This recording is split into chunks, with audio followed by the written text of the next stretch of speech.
안녕하세요. 크리스탈과 함께 책 읽는 시간입니다. 오늘 함께 하실 작품은 투르게네프의 짝사랑입니다. 투르게네프는 러시아의 소설가로 1818년 중부 러시아의 요롤주에서 출생했습니다. 어머니의 영지인 스파스코에서 유년 시절을 보냈습니다. 아버지는 귀족 출신이었지만 가난한 사관이었으며 어머니는 천여 명의 농노를 거느린 완고하고 독선적인 여지주로 6살 연상이었습니다. 폭군 같은 여지주와 학대받는 농노들의 비참한 생활은 감수성이 풍부한 소년의 마음에 깊은 상처를 남겼으며 그의 아버지나 어머니의 모습은 첫사랑, 무무 등의 작품에 잘 묘사되어 있습니다. 15세 때 모스크바 대학 문학부에 입학했으며 이듬해 페테르부르크 대학으로 옮겨 문학 서클에 출입하면서 바이런풍의 낭만주의 경향의 시쓰기에 몰두했습니다. 그 후 벨린스키의 영향을 받아 러시아의 현실을 날카롭게 주시하는 사실주의 경향이 강해졌으며 사냥꾼의 일기로 작가로서의 기반을 다지게 됩니다. 1843년 서사시 파라샤를 발표하면서 문단에 데뷔했으며 1856년 첫 장편소설인 루딘을 발표하고 작가로서의 지위를 더욱 확고히 다진 그는 귀족의 보금자리, 아버지와 아들, 그 전날 밤, 연기, 처녀지 등의 작품을 남겼으며 1883년 65으로 생을 마감했습니다. 그는 러시아 최대의 미문가로 평가되며 톨스토이, 도스토예프스키와 함께 러시아의 3대 문호로 손꼽히고 있습니다. 구독, 좋아요, 알림 설정 부탁드립니다.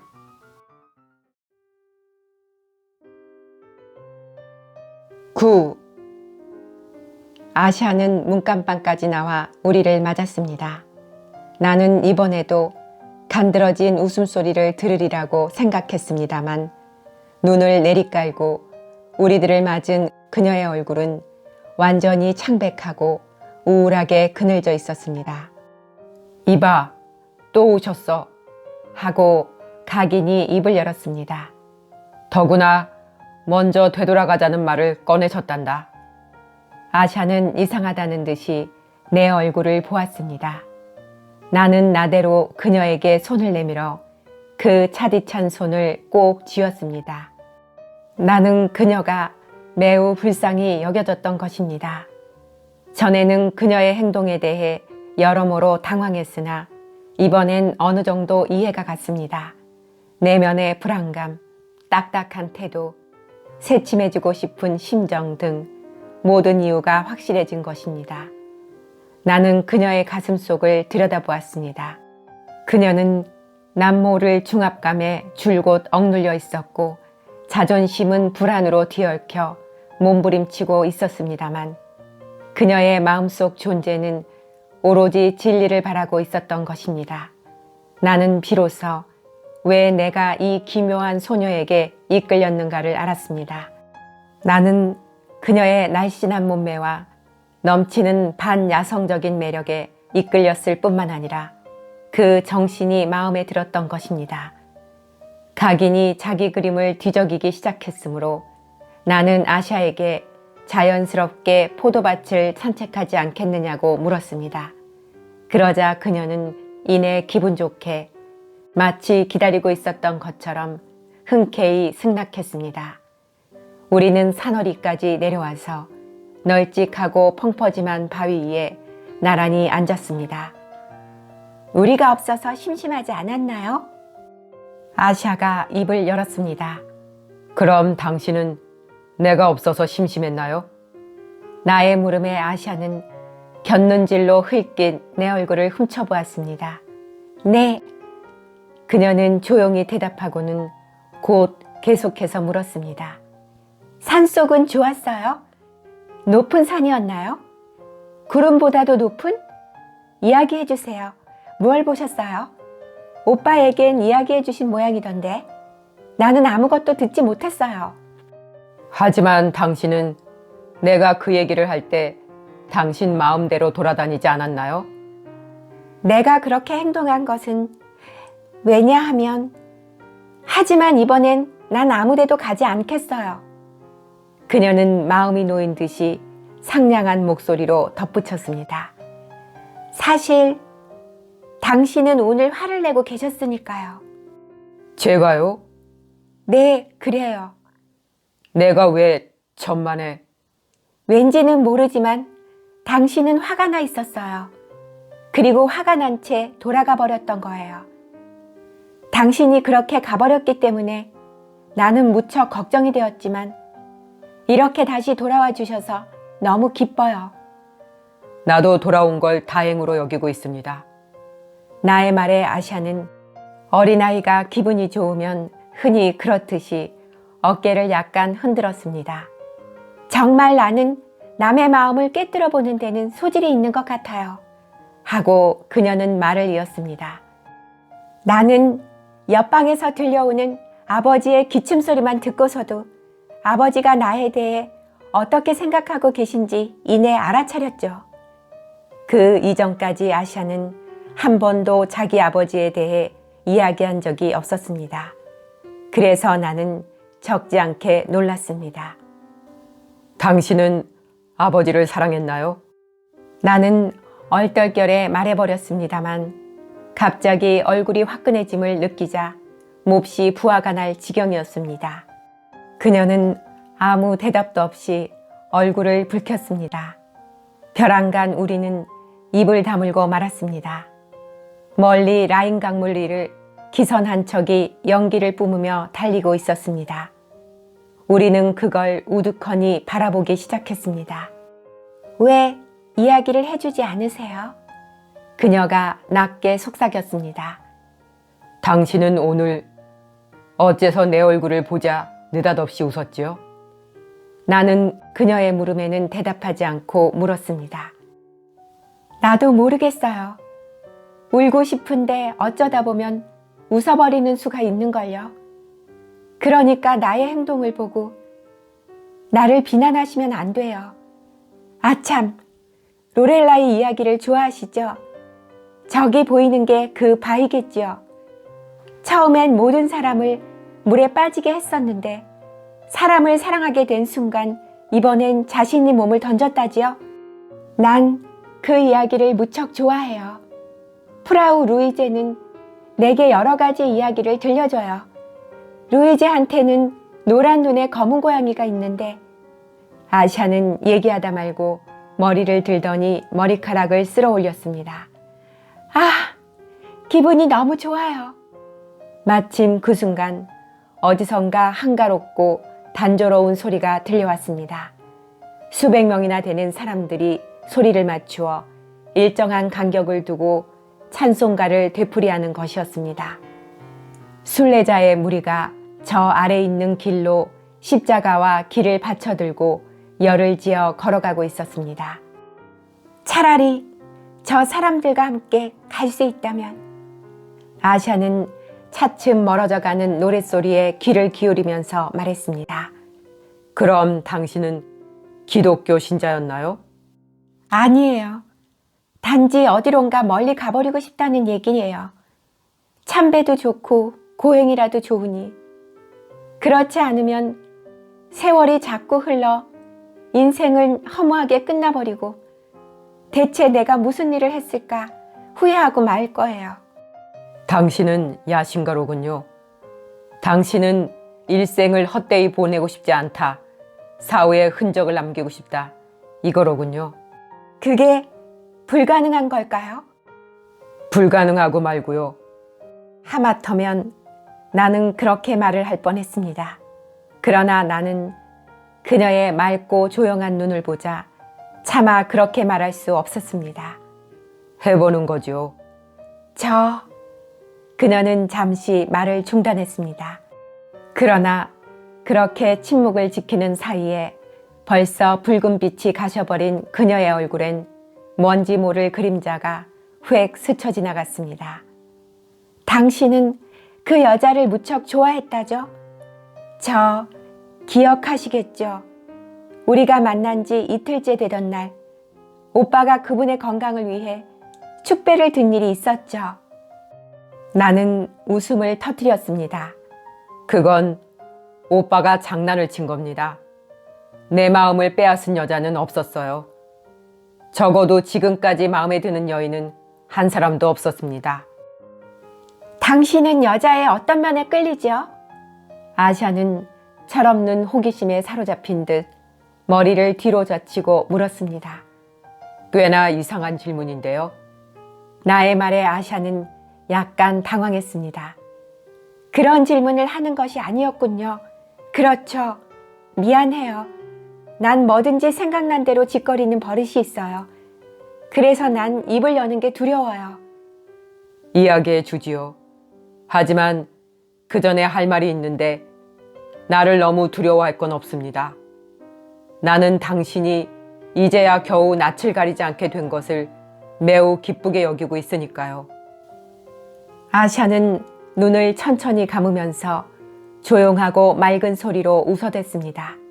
나는 그녀가 이런 웃음을 보이리라고는 생각하지도 못했습니다. 자, 이야기해 주세요. 그녀는 재촉하며 편안히 고쳐 앉으려는 듯이 옷자락에 주름을 펴서 단정히 발을 감쌌습니다. 자, 이야기해 주세요. 그렇지 않으면 뭔가 읽어주셔도 좋아요. 언젠가 오네긴의 일절을 읽어주신 적이 있으시죠? 그런 식으로. 그리고 그녀는 잠시 생각에 잠겼습니다. 불쌍한 놈의 무덤 위에 십자가. 나무 그늘은 지금 어떻게? 그녀는 나직한 소리로 읊었습니다. 부시키네 씨는 그렇지가 않아요. 하고 나는 말했습니다. 자, 아무 얘기나 해주세요. 그녀는 여전히 생각에 잠긴 모습으로 말했습니다. 이번엔 힘차고 빠른 말투였습니다. 그러나 나는 이야기할 기분이 아니었습니다. 나는 온몸에 밝은 햇빛을 받은 침착하고 조용해진 그녀의 모습을 가만히 바라보고 있었습니다.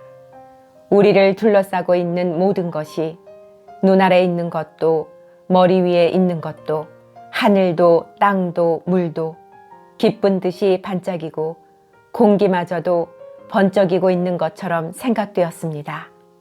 자, 보세요. 얼마나 깨끗합니까? 나는 무의식 중에 소리를 낮춰 말했습니다. 정말 그렇군요. 그녀도 나를 보지 않고 조용히 대답했습니다. 만약에 우리가 새라면 얼마나 하늘 높이 떠오르거나 마음껏 날거나 할 수 있을까요?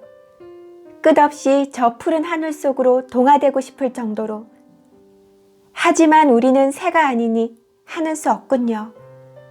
하지만 실망하기엔 일러요. 우리도 날개를 달 수 있으니까요. 어떻게요? 조금만 더 있어 보면 알 겁니다. 우리들에게는 땅이라도 들어올릴 만한 감정이 있습니다. 걱정하지 마세요. 언젠가 당신에게도 날개가 돋게 될 겁니다. 그럼 당신은 날개가 돋은 적이 있으세요? 글쎄요. 그러나 나는 여태까지 한 번도 날아본 적은 없는 것 같긴 한데. 아샤는 또 생각에 잠기고 말았습니다. 나는 약간 그녀 쪽으로 몸을 기울였습니다. 혹시 왈츠를 출 줄 아세요? 생각에 잠겨있던 그녀가 갑자기 물었습니다. 그럼요. 나는 좀 어리둥절해하며 대답했습니다. 그럼 우리 가요. 오빠에게 부탁해서 왈츠를 틀어달라고 해야겠어요. 그리고 날고 있는 것처럼 날개라도 돋친 기분으로 춤을 춰요. 그녀는 집을 향하여 뛰었습니다. 나도 그녀의 뒤를 쫓아 뛰어갔습니다. 그리고 몇 분 뒤에 우리는 달콤한 멜로디에 맞춰 좁은 방 안을 빙글빙글 돌고 있었습니다. 아샤는 황홀할 정도로 춤을 잘 추었습니다. 그 소녀다운 딱딱한 육체에서 갑자기 뭔가 부드러운 여자다운 것이 불쑥 모습을 드러내는 것이었습니다. 그 후 오랫동안 내 팔을 통해 그녀의 부드러운 허리의 감촉이 느껴지고 내 귀에는 오랫동안 그녀의 새근거리고 숨가쁜 소리가 들려왔습니다. 나는 곱슬머리가 흩어져 내린 창백한 그러나 생기에 찬 얼굴에 움직일 줄 모르고 반짝이던 거의 감다시피 한 그녀의 검은 눈이 어른거려서 못 견딜 지경이 되었습니다.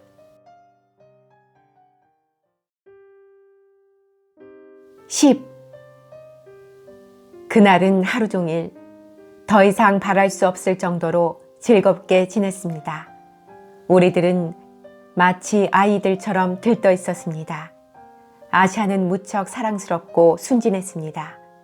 각인도 그런 그녀의 모습을 보고 무척 기뻐했습니다.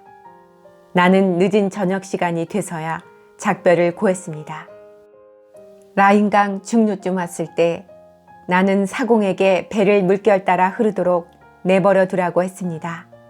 노인이 노를 걷어올리자 거센 강물은 출렁거리며 우리를 실어가기 시작했습니다.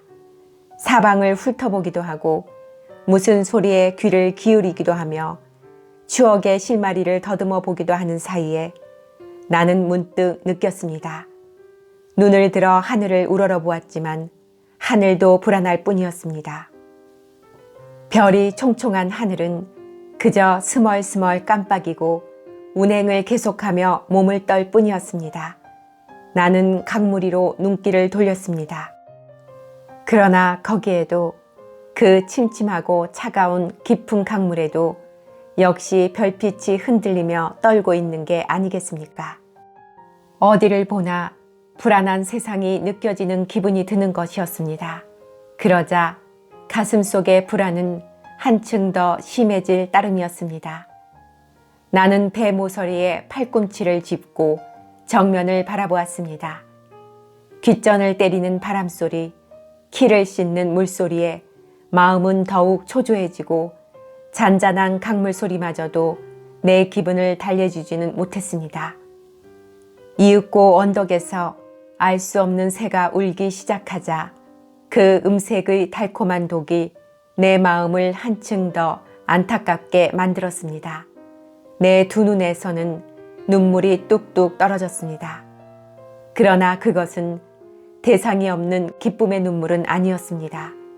내가 느끼고 있는 것은 방금 전에 경험한 마음이 넓어져 음향을 바라고 모든 것을 이해하며 모든 것을 사랑하고 있는 듯이 생각되는 그 막연한 온갖 것을 포용하려고 하는 감각도 아니었습니다.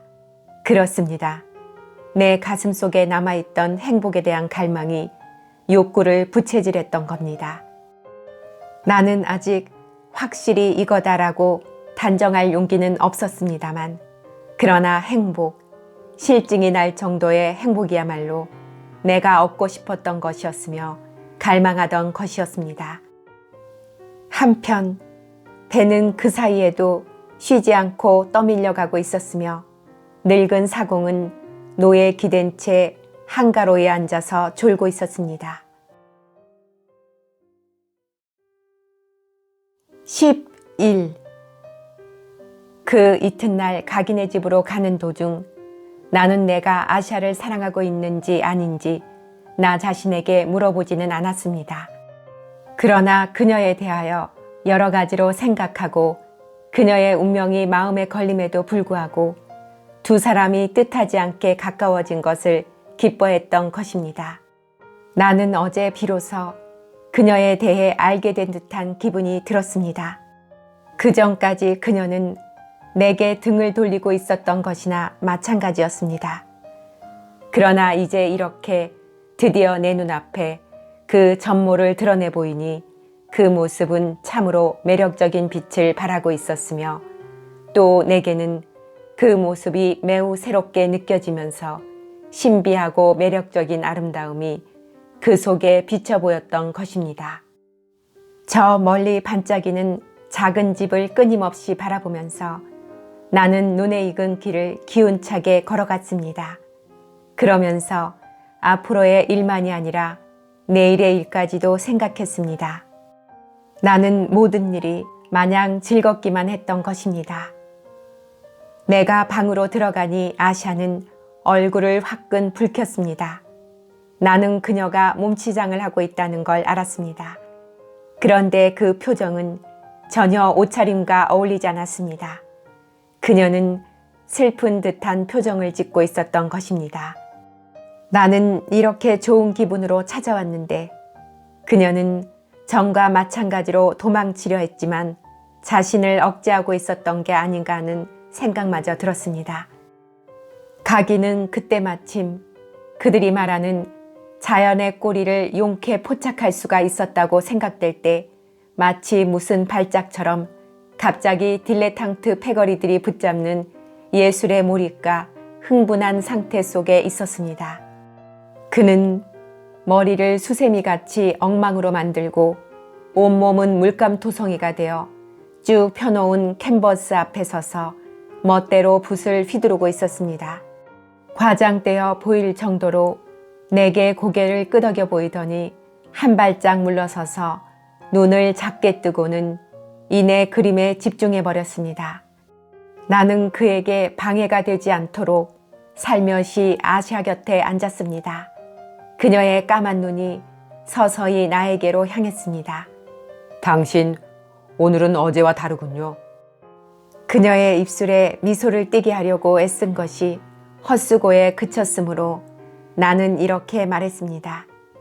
그렇게 보이나요? 그녀는 침착하고 힘없는 목소리로 대답했습니다. 그러나 그런 건 아무것도 아니에요. 밤새도록 생각하느라고 제대로 잠을 자지 못했기 때문이에요. 무슨 생각을 하셨죠? 글쎄요. 여러 가지 일을 생각했어요.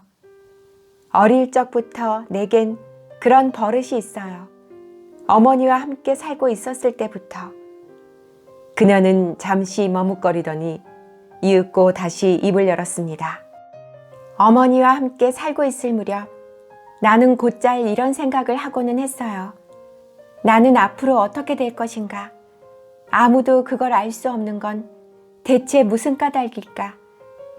때로는 불행이 다가오는 걸 알고 있으면서도 그걸 피할 수가 없다니. 그리고 어째서 속에 있는 말을 털어놓아서는 안 되는 것일까? 나는 아무것도 모르기 때문에 공부를 해야만 한다고 생각했어요. 나는 다시 공부를 해야만 해요. 저는 충분한 교육을 받지 못한 걸요. 나는 피아노도 치지 못하고 그림 그리는 실력도 시원치 않고 재봉질까지도 서투르니까요. 내게는 정말이지 아무런 재능도 없어요. 그래서 나와 함께 있으면 누구나 지루하게 느낄 게 틀림없어요. 당신은 자신에 대하여 너무 인색하군요. 당신은 책을 많이 읽고 있으며 교양도 있고 게다가 당신만큼 머리가 좋다면 어머, 제가 머리가 좋다고요? 그녀가 너무나도 순진하게 그야말로 놀랐다는 듯이 되물었으므로 나는 나도 모르게 웃음을 터뜨리고 말았습니다. 그러나 그녀는 조금도 웃지 않았습니다. 오빠, 제 머리가 좋아요? 그녀는 진지한 얼굴로 각인에게 물었습니다. 그러나 그는 아무런 대답도 하지 않고 끊임없이 붓을 바꾸기도 하고 손을 높이 휘두르기도 하면서 계속 그림을 그리고 있었습니다. 나는 가끔 내가 무슨 생각을 하고 있는지 알 수 없을 때가 있어요. 아샤는 여전히 생각에 잠긴 모습으로 말을 계속했습니다. 그래서 나 자신이 무서울 때가 있어요. 정말이에요. 아, 난 정말 여자는 책을 너무 많이 읽으면 못 쓴다고 하는데 그게 정말일까요? 너무 많이 읽을 필요는 없겠지만 그러나 가르쳐 주세요. 네. 대관절 무얼 읽으면 좋지요? 무얼 하면 좋을까요? 당신 말씀이라면 난 뭐든지 하겠어요. 그녀는 나를 향한 순진한 신뢰의 빛을 보이고 내 쪽으로 돌아앉으며 말했습니다. 나는 무슨 말을 해야 할지 당장에는 생각이 나지 않았습니다. 그런데 저와 함께 있어도 지루하지 않은가요? 천만에. 나는 강한 말투로 대답했습니다. 그래요. 그렇다면 고마운 일이군요. 나는 또 당신이 지루할 거라고 생각했어요. 그러고는 그녀는 한 손으로 내 손을 꼭 잡았습니다.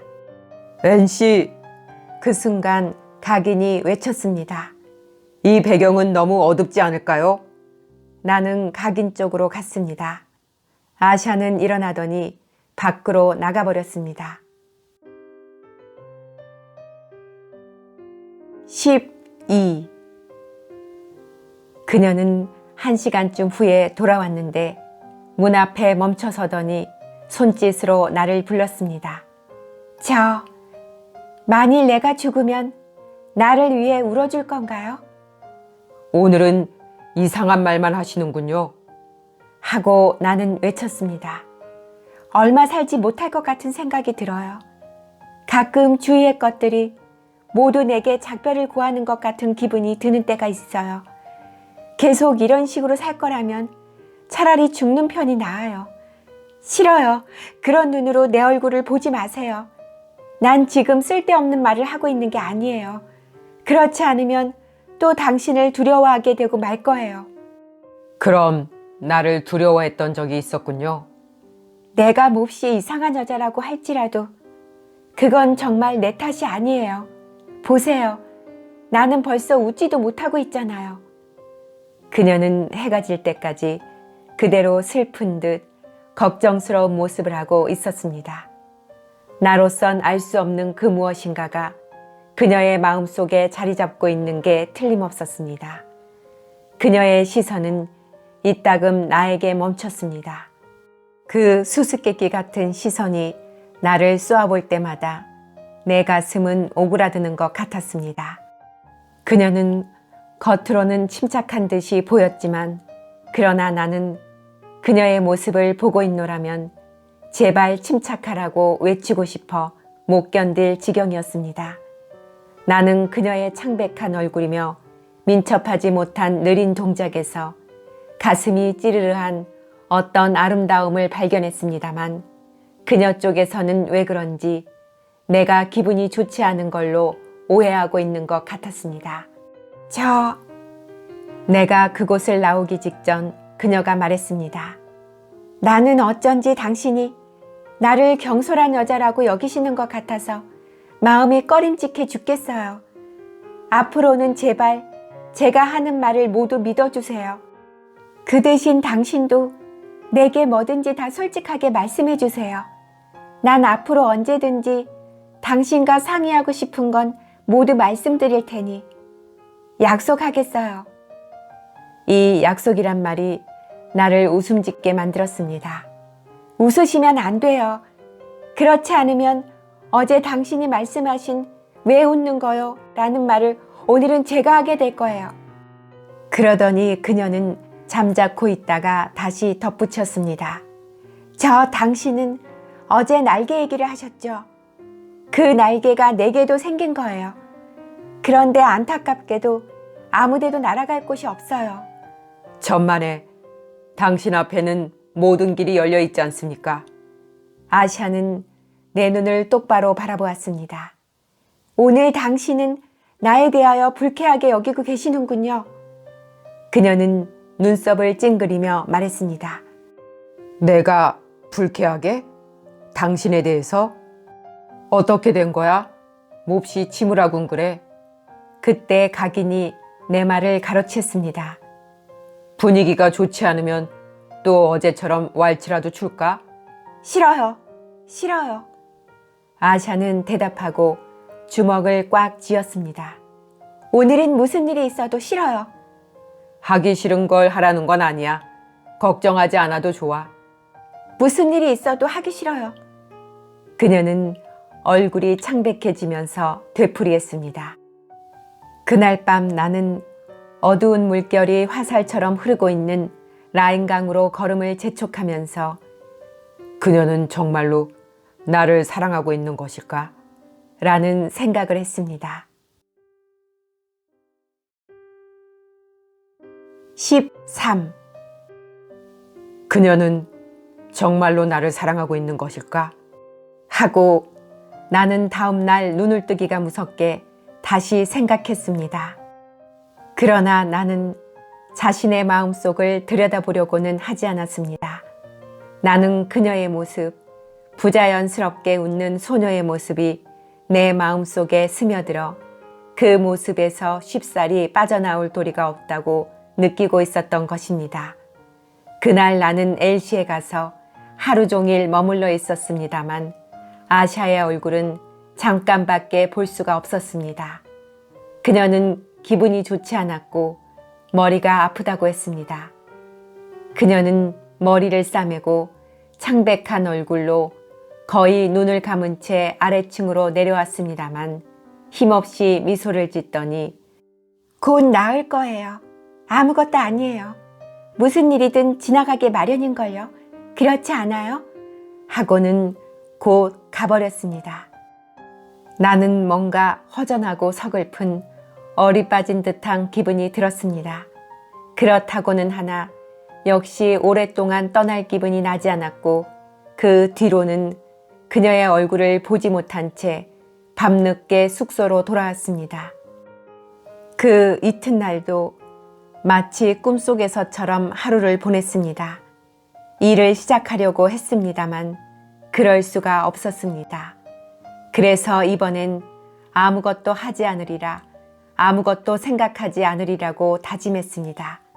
그러나 그것도 헛수고로 끝나고 말았습니다. 나는 거리를 방황하고 숙소로 돌아왔다가 다시 밖으로 나갔습니다. 아저씨가 NC라는 분인가요? 등 뒤에서 어린아이의 목소리가 들렸습니다. 뒤돌아보니 웬 사내아이가 서 있었습니다. 아네트 씨가 이것을 아저씨에게 전해드리라고 했어요. 그 아이는 주머니에서 편지를 꺼내 내게 건네주었습니다. 펴보니 어지럽게 마구 갈겨 쓴 아샤의 편지였습니다.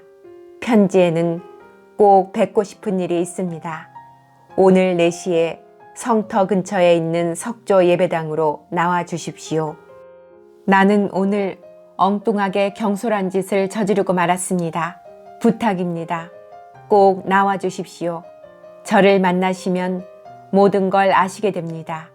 심부름 간 아이에게 오시겠다고 말씀해 주세요. 라고 쓰여 있었습니다. 전할 말이 있나요? 하고 사내아이가 물었습니다. 그러겠다고 전해다오. 나는 침착하게 대답했습니다.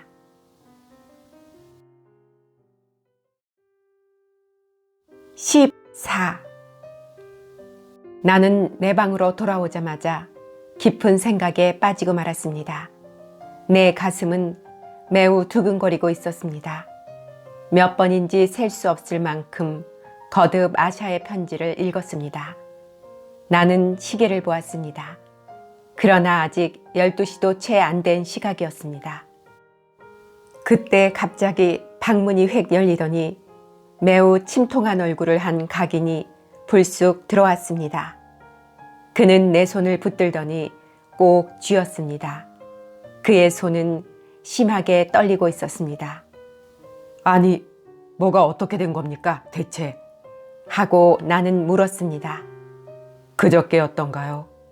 그는 억지로 미소를 지어 보이며 더듬거리며 말을 이었습니다. 그때 그런 이야기를 해서 당신을 놀라게 했지만 오늘은 훨씬 더 놀라운 이야기를 해야겠습니다. 만약 다른 사람이라면 아마도 나는 아무리 그렇더라도 이렇게 터놓고, 그러나 당신은 훌륭한 분이며 내게 있어서는 친구니까요. 그렇지 않습니까? 내 말을 좀 들어주십시오. 실은 제 동생 아샤는 당신을 사랑하고 있답니다. 나는 부르르 몸을 떨며 나도 모르게 벌떡 일어났습니다. 당신 동생이 그렇단 말씀이군요. 그렇습니다. 하고 가기는 내 말을 간단히 가로챘습니다. 정말 그 애는 미치광이입니다. 덕분에 나까지 정신이 이상해질 것 같습니다. 그러나 다행히도 그 애는 거짓말을 하지는 못하는 성격이죠.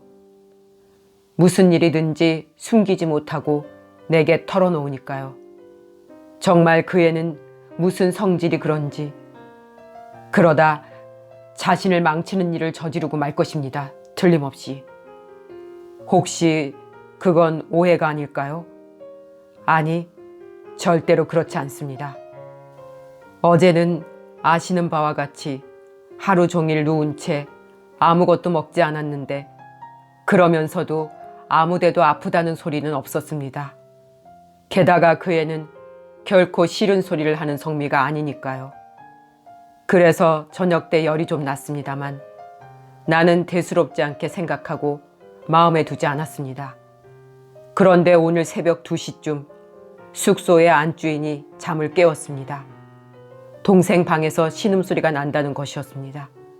급히 옷을 대충 걸치고 아샤한테 달려가 보니 그 애는 옷도 벗지 않고 열이 올라 엉엉 울고 있는 게 아니겠습니까? 온몸은 펄펄 끓고 이를 덜덜 떨고 있었습니다. 대체 어떻게 된 일이냐, 어디가 아프냐고 나는 물었습니다. 그러자 그 애는 느닷없이 내 목을 껴안으며 만약에 나를 살리고 싶거든 한시 앞이 멀리 데려가 달라고 조르기 시작하는 거였습니다. 나는 무슨 영문인지 몰라 무척 당황했습니다. 달래는데 무진 애를 먹었죠. 그러나 아샤의 통곡은 더 심해질 뿐이었습니다. 그런데 뜻밖의 그 통곡 사이에서 나는 듣게 된 겁니다. 한마디로 말해서 당신을 사랑하고 있다는 말을 듣게 된 거죠. 아니, 정말 당신이나 나처럼 분별 있는 사람으로선 좀처럼 상상도 할 수 없을 만큼 그 애는 무엇을 심각하게 느끼고 또 당치도 않은 기세로 가슴에 느낀 것을 밖으로 나타냈습니다. 더구나 그것이 그 애의 경우에는 마치 우레처럼 갑자기 찾아들어 속수무책이니까요.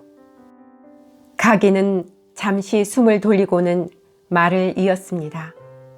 그러나 어떻게 해서 그 애가 당신을 사랑하게 되었는지 솔직히 말해서 그건 알 수가 없습니다. 그 애는 첫눈에 당신에게 반했다고 합니다만 2, 3일 전에 나 이외엔 아무도 사랑하고 싶지 않다고 떼를 쓰며 운 것도 실은 그게 원인이었던 모양입니다. 그런데 그 애는 당신에게 경멸당하고 있다고 생각하는 것 같습니다. 틀림없이 당신이 자기의 출생에 대해서 알고 있다고 지레짐작하고 있는 겁니다. 그 애는 자기 신상 이야기를 당신에게 하지 않았느냐고 내게 물었습니다. 나는 물론 이야기하지 않았다고 했습니다만 그 애의 직감이 어찌나 예리한지 정말 무서울 정도니까요. 그 애의 소원은 오직 하나, 여길 떠나는 것, 즉시 떠나는 것입니다. 나는 아침에까지 그의 곁에 있었습니다만 그 애는 내일이라도 즉시 이곳을 떠나겠다는 결심을 내게 받고서 겨우 안심하고 잠들었습니다. 그러고 나서 많은 생각 끝에 당신과 직접 상의해 보기로 결심했습니다. 내 생각으로는 아샤의 말이 옳다고 생각합니다.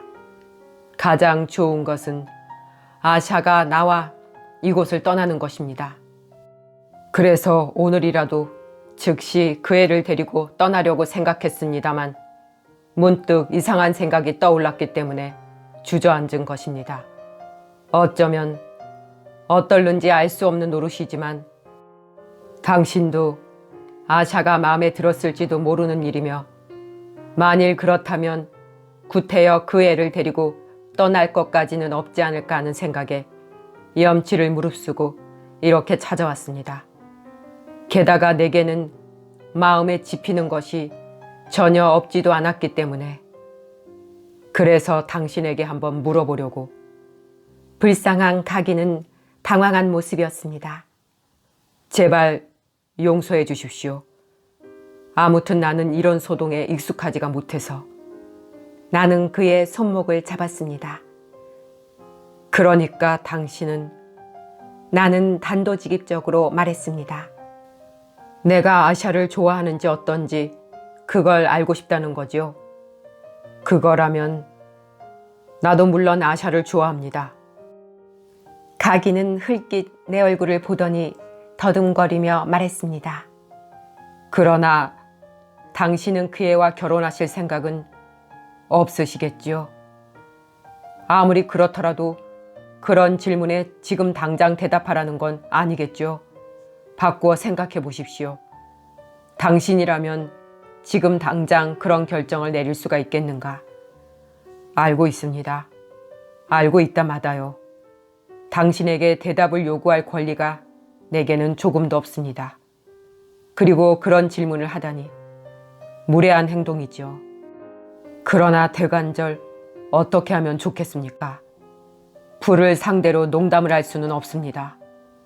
당신은 아샤라는 아이를 잘 모르시지만 그 애는 병이 나든지 도망치든지 당신에게 미래를 요청하든지 무슨 짓이든 할 수 있는 아이입니다. 다른 여자라면 모든 것을 가슴에 묻고 때가 오기를 기다릴 수도 있겠지만 그 애는 도저히 그러지 못합니다. 아무튼 그 애에게는 첫 경험이니까요. 그래서 더욱 곤란한 겁니다. 오늘 그 애가 나를 붙들고 얼마나 울었는지 그걸 당신이 보셨더라면 당신도 틀림없이 이러는 내 마음을 이해해 주실 겁니다. 나는 잠시 생각에 잠겼습니다. 당신에게 미래를 요청한다는 가긴의 말이 내 가슴을 찌른 것입니다. 가긴은 흉금을 털어놓고 이야기하는데 솔직하게 말하지 않는 것은 수치스러운 짓으로 여겨졌습니다. 그래요. 나는 고민 끝에 입을 열었습니다. 당신 말씀대로입니다. 실은 1시간쯤 전에 아샤의 편지를 받았습니다. 바로 이겁니다. 가기는 편지를 손에 들고 재빨리 훑어보더니 두 손을 털썩 무릎 위로 떨어뜨렸습니다. 그의 얼굴에 나타난 놀란 기색은 매우 우스꽝스러운 것이었습니다만 나는 차마 웃을 수가 없었습니다. 거듭 말씀드립니다만 당신은 정말 훌륭한 분입니다. 그러나 일이 이렇게 되었으니 어떻게 하면 좋겠습니까? 어떻습니까? 자기가 먼저 떠나버리고 싶다고 말해놓고는 한편으로는 당신에게 편지를 쓴다. 더구나 자신의 경솔함을 꾸짖고 있으니 어느새 이런 편지를 썼을까요? 대체 당신에게 어떻게 해달라고 할 작정일까요? 나는 그를 진정시켰습니다. 그리고 가긴과 나는 되도록 냉정하게 앞으로 어떤 방법을 취할 것인가 상의하기 시작했습니다. 그리고 이렇게 하기로 결정했습니다. 우선 가능한 한 불행을 피하기 위해서는 나는 미래에 응하여 성실히 아샤와 이야기를 나눌 것, 가기는 집에 남아있되 편지에 대해 아는 눈치를 절대로 보이지 않을 것, 그리고 저녁에 다시 한번 만나기로 한 것입니다. 나는 당신에게 큰 기대를 걸고 있습니다. 가기는 이렇게 말하고는 내 손을 잡았습니다. 제발 그 애를 그리고 나를 가엾게 여겨주십시오. 그리고 어쨌든 우리는 내일 떠날 생각입니다. 그는 일어서면서 덧붙였습니다. 아무래도 당신은 아샤와는 결코 결혼하지 않을 테니까 저녁 때까지 생각할 시간을 주십시오. 좋습니다. 가기는 조용히 물러갔습니다. 나는 소파에 누워 눈을 감았습니다. 나는 머리가 핑그르르 돌 지경이었습니다.